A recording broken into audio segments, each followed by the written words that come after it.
Hello guys, നിങ്ങൾക്ക് എല്ലാവർക്കും സുഖമല്ലേ? ഞാനും എവരെയും സുഖമായിട്ടിരിക്കുന്നു.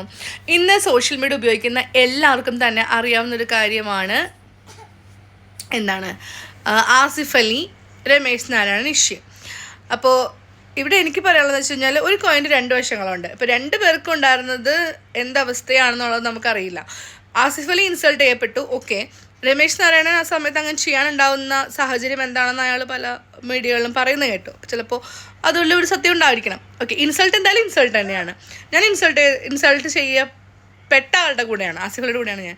ഓക്കെ, ഇന്നത്തെ കാലത്ത് ഇന്ന് സമൂഹത്തിൽ നമ്മൾ കണ്ടുവരുന്ന വേറെ കുറേ കാര്യങ്ങൾ ഞാൻ പറയാം. താൻ ചെറിയവൻ, നീ വലിയവൻ, അല്ലെങ്കിൽ ഞാൻ വലിയവൻ, കളർ നിനക്ക് കറുപ്പ്, ഇവന് വെളുപ്പ്, പിന്നെ എന്താ പറയുക, ഉടമ, ജന്മി, ഈ ടൈപ്പ് സംഭവങ്ങളൊക്കെ ഇന്നും മോഡേൺ വേൾഡിൽ ഉണ്ടല്ലോ എന്ന് ഓർക്കുമ്പോഴാണ്, അല്ലെങ്കിൽ എൻ്റെ കഴിവിനൊത്താവും പോരാ, ഞാൻ വലിയവനാണ് കഴിവിൽ. രണ്ടു പേർക്കും ഡിഫറെൻറ്റ് ടാലൻ്റ് ആണ് അല്ലേ? ഒരാൾക്ക് ചിലപ്പോൾ എക്സ്പീരിയൻസ് കൂടുതലുണ്ടാവും, ഒരാൾക്ക് എക്സ്പീരിയൻസ് കുറവായിരിക്കാം, അല്ലെങ്കിൽ രണ്ടുപേരുടെയും കഴിവുകൾ ഡിഫറെൻ്റ് ആയിരിക്കും. അപ്പോൾ അവിടെ ഒരു ഹ്യൂമാനിറ്റി എന്ന് പറഞ്ഞ സംഭവം മാറിയിട്ട് അവിടെ അതിൻ്റെ പകരം വരുന്നത് എന്താണ്?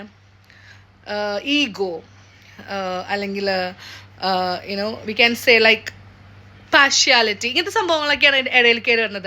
അതെന്തുകൊണ്ടാണെന്നാണ് നമ്മൾ ചിന്തിക്കുന്നത്. സമൂഹത്തിൽ നമ്മൾ പിള്ളേരെ വളർത്തിക്കൊണ്ട് വരുമ്പോഴും നല്ല രീതിയിൽ വളർത്തിക്കൊണ്ട് വരാനായിട്ട് ശ്രമിക്കണം, ഇങ്ങനെയുള്ള സംഭവം ഇല്ലാതെ, കമ്പയർ ചെയ്യാതെ.